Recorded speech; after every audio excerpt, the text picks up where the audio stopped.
આણંદ જિલ્લાનો પેટલાદ તાલુકો નેનો આ આમોદ ગામ વરસાદ વિરામને 7 દિવસથી બી ઉપરનો સમય થઈ ગયો છે. હજી પણ આ ગામ જળબંબાકાર.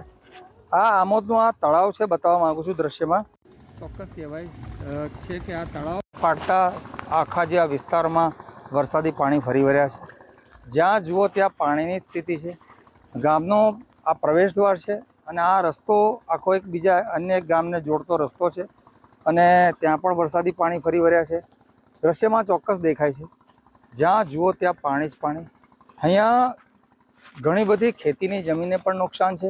લોકોનું અહીંયા જે જીવન છે હાલ બહુ ત્રસ્ત બન્યું છે. આ પરિસ્થિતિમાં જીવવું કેવી રીતે અહીંયા સ્થાનિક લોકોને પણ સમજ પડતી નથી. ખૂબ મોટો પ્રશ્ન છે. ત્યારે અહીંના લોકોની એક જ માગણી છે, આ વરસાદી પાણીનો સત્વરે તાત્કાલિક નિકાલ થાય. અહીંયા આગળ વરસાદ બહુ પડ્યો છે અને અમારે બહુ નુકસાન થયું છે. ડોંગરો બધી ડૂબી ગઈ અને આવું પરિસ્થિતિ થઈ ગઈ છે. અમને કંઈ આર્થિક મદદ કરો એવું અમે તમને જણાવીએ છીએ સરકારને. કયા કયા ગામમાં ડાંગર ડૂબી ગઈ છે? આમોદ, નાર, પંડોરી, માણદ, આ બધા ગામોમાં 4 થી 5 ગામમાં ડોંગર બધી ડૂબી ગઈ છે. મારે અશોકભાઈ, શું પરિસ્થિતિ શું આ શું પરિસ્થિતિ? આણંદ તાલુકાનું આણંદ જિલ્લાનું પેટલાદ તાલુકાનું આમોદ ગામ છે. હવે તળાવ છે, કાલ સાંજ સુધી વરસાદ રહ્યો, અમે તળાવ ફાટ્યું છે. શું એટલે બહુ જબ્બર એને નુકસાની છે. કંઈ આવવા જવાનો રસ્તો નથી ને બાંગરો બધું ખલાસ થઈ ગયું છે. આજુબાજુના ગામડામાં જ ખલાસ થઈ ગયું છે બધું. શું ખલાસ થયો આજુબાજુના ગામડા? ડાંગરનો પાક, બધો જ ડાંગરનો પાક ખલાસ થઈ ગયો છે. એમાં કંઈ સહાય સરકાર કરે તો સારું છે.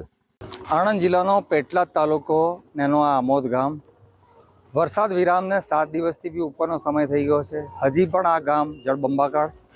આ આમોદનું આ તળાવ છે, બતાવવા માગું છું દ્રશ્યમાં.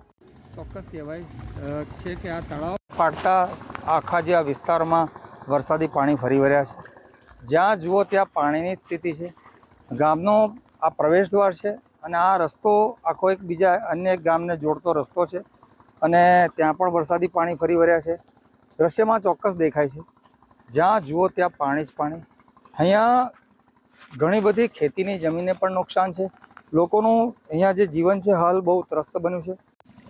આ પરિસ્થિતિમાં જીવવું કેવી રીતે અહીંયા સ્થાનિક લોકોને પણ સમજ પડતી નથી.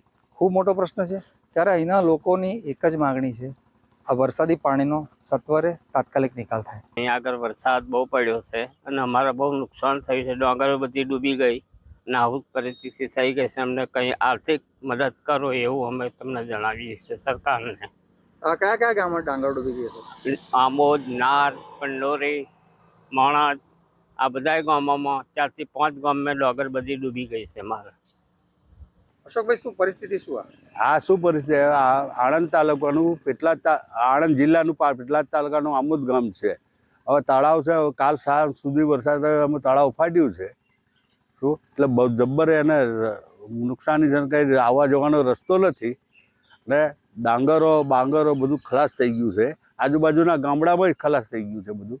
શું ખલાસ થયો આજુબાજુના ગામડા? ડાંગરનો પાક, બધો જ ડાંગરનો પાક ખલાસ થઈ ગયો છે.